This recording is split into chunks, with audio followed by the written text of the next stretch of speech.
সবাইকে স্বাগত। আজকে আমি চলে এসেছি আরেকটি ব্রেড পকোড়ার রেসিপি নিয়ে। তার জন্য আমি এখানে নিয়েছি একটা বড় সাইজের আলু, আর এখানে নিয়েছি ব্রেড। সব প্রথমে আমি এই আলুটাকে সেদ্ধ করে নিব। আলুটা আমার মাখা হয়ে গেছে, মেখে নিয়েছি। এবার আমি গ্যাসে একটা কড়াই বসিয়ে দিয়েছি।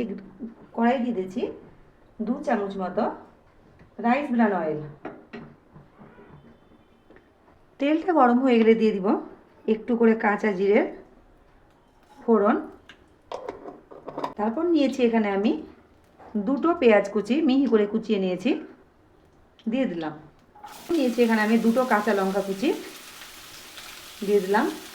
তবে পেঁয়াজ কুচিটাকে নাড়বো, দিয়ে হালকা ব্রাউন কালার করে ভেজে নেব। পেঁয়াজটা হালকা ব্রাউন করে ভাজা হয়ে গেছে। এবার দিয়ে দিলাম 1/2 চা চামচ আদা রসুন বাটা। আদা রসুন বাটাটাকে ভালোভাবে একটু কষে নিব যাতে গন্ধটা চলে যায়। কষানো হয়ে গেছে। এবার আমি এখানে নিয়েছি কিছু মশলা। নিয়েছি 1 চামচ লবণ, মানে স্বাদ মতো নিয়েছি। 1/2 চামচ নিয়েছি হলুদের গুঁড়ো, 1/2 চামচ নিয়েছি মিক্স মশলা বাড়ির তৈরি, 1/2 চামচ নিয়েছি ভাজা জিরের গুঁড়ো, এটাও বাড়ির তৈরি, 1/2 চামচ নিয়েছি গরম মশলার গুঁড়ো, এটাও বাড়ির তৈরি আমার, আর 1/2 চামচ নিয়েছি কাশ্মীরি লঙ্কার গুঁড়ো। সবগুলো দিয়ে দিলাম। ভালোভাবে মিশিয়ে নেব একটু পেঁয়াজের সঙ্গে। লাগিয়ে নিলাম। আর একটা ব্রেডে আমি লাগিয়ে দিলাম টমেটো কেচাপ। এইভাবে বসিয়ে দিলাম। আবারও একটা ব্রেড নিলাম। আমার সবগুলো ব্রেডে আলু লাগানো হয়ে গেছে। দেখুন প্রত্যেকটাতে হয়ে গেছে। আর কত সহজে লাগানো হয়ে গেল, দেখতেই পেলেন আপনারা। ভীষণ সহজ এই রেসিপি ব্রেড পকোড়া, খেতে কিন্তু ভীষণ টেস্টি। আজকে সবার এবার একটা বেসনের ব্যাটার রেডি করে নেব ব্রেড পকোড়ার জন্য। বেসনের ব্যাটার বানানোর জন্য আমি এই চামচে নিয়েছি 6 চামচ বেসন। এই বেসনে দিয়ে দেব এবার অল্প করে লবণ, 1/4 চামচ লবণ। তারপর নিয়েছি একটু করে হলুদ, আর নিয়েছি একটু মিক্স মশলা, দিয়ে দিলাম। তারপর দেব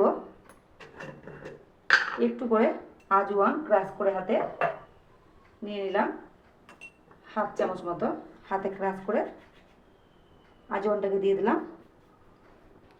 তারপর দেবো একটু ঝালের জন্য চিলি ফ্লেক্স,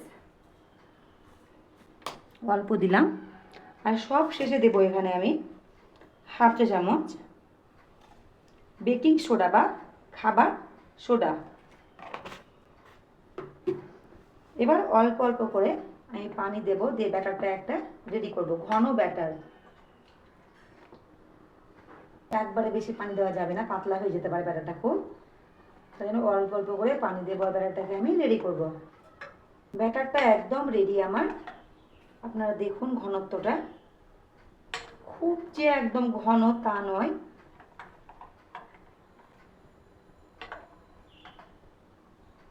এই যে দেখুন চামচের পেছন দিকটা আমি দেখিয়ে দিচ্ছি, এই দেখুন একদম তাহলে রেডি ব্যাটার। এইবার ব্রেডের স্লাইসগুলোকে আমি ডিপ করব বেসনের মধ্যে, আর ফ্রাই করে নেব তেলে। কড়াই আমি তেল বসিয়ে দিয়েছি। এখানে আমি নিয়েছি রাইস ব্রান তেল। তেলটা গরম হয়ে গেলে আমি একে একে ব্রেড পকোড়াগুলো করে নিব। গরম হয়ে গেছে। এইবার আমি একটা ব্রেডের টুকরোগুলো নিয়ে নিলাম, দিয়ে বেসনের ডিপ করব ভালোভাবে চারিদিকে। দেখুন এক্সট্রা যেটা বেসন সেটা কিন্তু আমি ঝেড়ে নেব এভাবে। তারপরে ব্রেড পকোড়াটা দিয়ে দিলাম, ব্রেডটা দিয়ে দিলাম। গ্যাসের ফ্লেমটা আমি মিডিয়ামে রাখবো, পুড়ে যেতে পারে সব। একদিক যখন হবে তখন আমি আরেক দিক উল্টে দেব। 1 মিনিট এইভাবে ডিপ ফ্রাই করে নেব। একদিক হয়ে গেছে, এবার আমি উল্টে দিলাম। ভীষণই সহজ আর খুব বেশি একটা সময় লাগে না, 2-3 মিনিটের মধ্যে কিন্তু একটা ব্রেড পকোড়া কিন্তু রেডি হয়ে যায়, মানে ভেজে। এইভাবে ভালোভাবে আর একটু 1 মিনিট রাখবো আমি, তারপরে পকোড়াটাকে তুলে নেব। একটা হয়ে গেছে ব্রেড পকোড়া, একদম রেডি, আমি তুলে নিচ্ছি। তেল ঝরে নিলাম, দেখুন কতটা সুন্দর হয়েছে। একই রকমভাবে আমি প্রত্যেকটা ব্রেডগুলোকে ভেজে নিব। নিলাম,